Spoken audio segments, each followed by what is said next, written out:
Assalamu alaikum. Туғандар, bir нерсени айтып коеюн дедим. Мен аэропорттан Мадеданын жолуна ишке кирдим, парконго.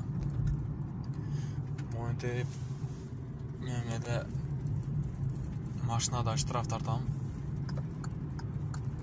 Монтип жолдун четинде монтип токтоп турбаңыздар, туғандар, монтип токтоп турсаңыздар. Монтип эле мен эч нерсе бербей эле, сигнал бербей эле даже өтүп кетем.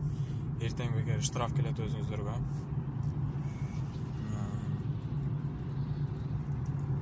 Ушул видеону таксисттердин группаларына таштап коюңуздар. Основной монтип таксисттер көбүрөөк токтоп калат экен. Ошол. Рахмат туугандар. Менен кетсе кечирип койгула.